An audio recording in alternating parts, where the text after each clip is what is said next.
I am Kathleen. I'm 45, a woman who, until a few months ago, thought my life was well structured, predictable even. Married for 25 years to Tom, a man I had once loved, a man who I believed was my partner in every sense. We had a beautiful house in Palm Springs, a perfect circle of friends, a seemingly perfect life. Or so I thought. That was until I discovered what was hidden under the surface, a betrayal that would shatter everything I thought I knew. It started as a whisper, something I could barely hear over the hum of daily life. Late nights, secretive phone calls, sudden gifts that Tom would bring home, perfume on his shirts when he came back from meetings. But I ignored it at first.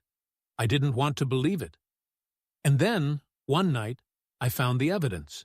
I checked his phone, a decision I'd never taken lightly. And there it was, the confirmation of my worst fear. He was having an affair with Jessica, his young intern. That night, I decided to take control, not just of my emotions, but of everything. I knew what I had to do, but I had to plan carefully. And so, I did. My years of financial experience, especially in forensic accounting, gave me an edge. I wasn't just another housewife who had been blindsided. I was going to use what I knew to my advantage. This wasn't just about revenge. It was about ensuring I'd never be vulnerable again. It was a Thursday afternoon when everything came to a head. Tom was pacing around the living room, a suitcase by the door, his eyes darting around, avoiding mine. He wasn't even trying to be subtle. He had planned his exit with Jessica in mind, convinced that I'd be too heartbroken to fight back. But what he didn't know was that the game had changed. I wasn't that woman anymore. "Stop being so dramatic, Kathleen," Tom said with a smirk, his voice as smug as ever. "You knew this was coming." I watched him with a calm that surprised even me. I had prepared for this moment, watched it unfold in my head 1,000 times, but nothing could quite prepare me for how it felt in the moment. To see the man I had loved for so long completely unravel before me, his mask slipping, his arrogance exposed. I stayed quiet, watching him as he flipped through the photo album I had spent weeks creating. Each page, each memory, felt like it was mocking me.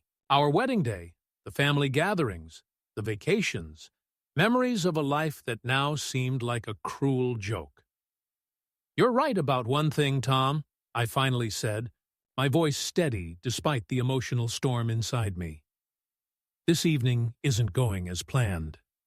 His eyebrows rose, confusion flashing in his eyes. "What's that supposed to mean?" I moved closer, taking the album from his hands. "I'm taking back what's mine," I said, a smile playing at my lips. I wasn't smiling out of happiness or humor. No, this was something far more satisfying. It was a smile of triumph, of reclaiming my power. Tom didn't understand what I meant. Not yet, but he would. Just a week ago, I had learned something that would change everything. I had never expected it, never thought that a simple lottery ticket would be the key to unlocking my future. But there it was, 6 numbers, perfectly aligned. I didn't tell Tom right away, and I didn't tell him now. He had no idea that his attempt to tear down everything I had built would be met with something far greater than he could imagine. I took a deep breath, remembering the moment when I discovered the win. I had double-checked the numbers at 3 a.m., terrified that it was a mistake. But it wasn't. It was real. And in that moment, I felt a surge of something far more powerful than the shock of betrayal. It was freedom. "Tom," I said, my voice calm but firm, "I won the lottery." His head snapped up, his eyes narrowing in disbelief. "What?" $98 million, I continued, pulling out the official letter from the California State Lottery Commission. "After taxes, it's just over $60 million. And guess what, Tom? It's all mine." The color drained from his face. His confident posture faltered, and I could see the wheels turning in his head as the implications of my words began to sink in. "No," he whispered, taking a step back. "You're lying." I didn't need to say anything more. The documents in front of me said it all. My lawyers had already secured the money, and everything was in place. The money was mine, and the best part? It was all separate property, thanks to California law. Tom's demeanor shifted again. From the disbelief came a desperate hope. "Kathleen, honey, we can work this out," he said, stepping toward me. "Let's talk. I made a mistake. I still care about you." I shook my head slowly. "No, Tom, this isn't about us anymore. This is about everything you've done. The lies, the manipulation, the years I wasted." He took another step toward me, his voice trembling. "You can't just throw everything away. We built a life together. I'm your husband, and you're not anymore," I said, my voice unwavering. "You're a man who took everything for granted, who thought he could get away with it. You're not my husband anymore. Tom, you're just a liar and a cheat." He tried again, pacing the room now, his voice becoming more pleading. "We can fix this, Kathleen. I'll break it off with her. I'll make everything right. Just give me a chance." But I wasn't buying it anymore. His performance was no longer convincing. I knew the game he was playing, and I wasn't playing it anymore. "Do you really think I'd fall for that?" I asked. "That, after everything, you think you can just walk back in and fix this? You're too late, Tom." His phone buzzed again. I could see his fingers twitch as he looked at it, but this time, it wasn't excitement. It was panic. He knew what was coming. I'd already won, and now it was his turn to face the consequences. "You're ruining everything," he spat. "I gave you everything, and you're throwing it all away." "No, Tom," I said quietly. "You ruined everything. I'm just finally seeing it." The doorbell rang. The knock was firm, authoritative. He looked at me, his face pale, knowing exactly who was behind that door. "That's the police," I said softly. He froze. "I'm sorry. Tom," I continued as I stood up and walked toward the door. "But this time, it's over." Tom's voice trembled as he backed away from the door, his hand clutching his phone like a lifeline. "Kathleen, please, just listen to me. This is crazy. You think I'm the only one at fault here? I've made mistakes, yes, but you've—" "Enough, Tom," I cut him off, my voice sharp, filled with a finality he hadn't heard before. "This isn't about mistakes. This is about trust, manipulation, and the years I wasted believing in a man who couldn't see past his own selfish desires. I've already lived through the 'we can fix this' speech, and I don't need it anymore." He blinked rapidly, trying to compose himself. The man who once had control now on the verge of breaking. His charm, the thing he used to get his way, was slipping through his fingers like sand. "You don't understand." Tom's voice became raw, his desperation evident. "Jessica's waiting downstairs. We have a future. I'm making things better, Kathleen. Just give me a chance." "A future?" I scoffed, shaking my head. "What kind of future does a man like you deserve? The one where you lie, cheat, and manipulate everyone around you. A future where you still think I'm going to be the same gullible woman who puts up with your games?" His eyes flickered with a brief flash of guilt, but it was quickly replaced by a scowl. "You think you're so much better than me now, don't you? With all your money and your fancy new life. You think I'm the one who's lost everything? I'm the one who's been wronged." "Wronged?" I repeated, voice quiet but firm. "I'm the one who's been wronged. Tom." I was the one who believed in our life, in our future together. But now, I see things clearly. I won the lottery, yes, but the real gift, the real prize was realizing that I deserve so much more than this, more than you. His face twisted with disbelief, but I was done. Done with the lies, done with the excuses, and done with the man who'd broken everything we built together. I've got nothing to say to you anymore. Tom, I said, walking toward the window.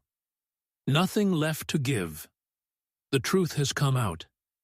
And now, it's your turn to face it. I walked toward the door and opened it, letting in the cold air from the hallway. Tom, now standing motionless, was still trying to process what had just happened. He wasn't the powerful man he thought he was. He wasn't the one in control anymore. And he knew it. Behind me, I heard the firm knock again. Louder this time, more insistent. I could feel Tom's gaze on me, a mixture of fury and helplessness. "The police, Tom," I said without looking back. "They're here to take you away. It's over." He didn't make a move. He stood frozen in the middle of the room, his hands shaking as he stared at the ground. I stepped aside, allowing Detective Harrison and the uniformed officers into the apartment. They didn't need any explanation. They already knew everything. "You're under arrest, Mr. Wilson," Detective Harrison said, his tone firm but not unkind, "for embezzlement, fraud, and the numerous illegal activities connected to your financial dealings." Tom's eyes shifted toward the officers, then back to me. The rage on his face was now tempered with fear. "This isn't over, Kathleen," he muttered, his voice dark. "You'll regret this. You think you've won." "I don't need to win, Tom," I said softly. "I've already won. I've finally freed myself from your lies, and that, more than anything, is worth more than all the money in the world." The officers moved in, placing his hands in cuffs. I watched with a strange sense of satisfaction as they led him toward the door. Before they left, Tom stopped and turned back to me. "This isn't the end, you know. There are people who will come for you. You've made enemies today." I raised an eyebrow. "If they think they can intimidate me after everything I've been through, they'll be disappointed. Go ahead, Tom. Take your chances." With that, he was gone. A few weeks later, the media frenzy surrounding Tom's arrest had died down. The story was no longer the headline it once was, overshadowed by bigger scandals and corporate corruption exposés. But for me, it wasn't about the media attention or the downfall of Tom and his schemes. It was about the quiet strength I had discovered within myself. And the new chapter of my life I was finally ready to begin. I had sold the house in Palm Springs, everything tied to the memories of a life I no longer recognized. I had moved to Malibu, where the ocean's waves replaced the desert's stillness, offering a fresh perspective. And, with the lottery money, I had founded a charitable organization that focused on helping women escape financial abuse and manipulation. Every day, I poured my heart into it, helping women build new lives, teaching them how to be financially independent, and offering them the same second chance I had given myself. My foundation was becoming a beacon of hope, and the more I worked, the more fulfilled I felt. One evening, while attending a charity gala, I spoke with James, a widowed investor who had become a major donor. We talked about the journey of rebuilding, of starting anew. His words echoed in my mind long after the evening ended. "Some people never change," James said with a sad smile. "But others, well, they rise from the ashes." I looked around the room at the women thriving in their new lives, at the smiles and laughter that filled the space. "Yes," I said quietly, "and the best revenge isn't revenge at all. It's the joy of starting over and making something meaningful." And just like that, I knew I was where I was meant to be. Months passed, and my life continued to unfold. Tom's plea deal had resulted in an 8-year sentence for his role in the financial fraud. The media had moved on, but I was still living my truth. My foundation had grown exponentially, and I was now working with major investors to expand our reach internationally. But sometimes, the past has a way of knocking on your door when you least expect it. One afternoon, as I was going over investment reports at my new office, a letter arrived. It was from Tom, a prison envelope with his handwriting on it.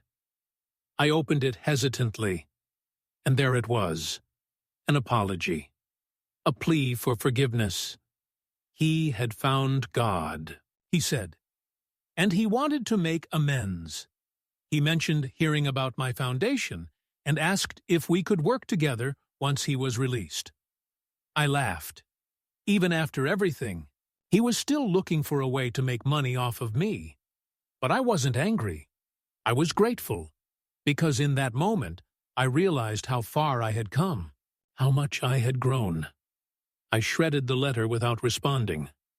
I didn't need to give him the satisfaction. That evening, at a charity gala for the foundation, I found myself talking to James again.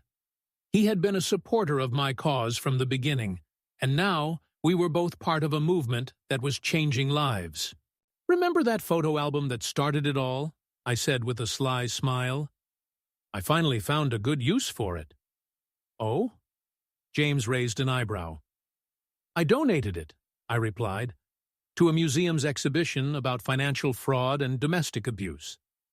As the years passed, I realized that my true legacy wasn't the money I'd won or the life I'd built.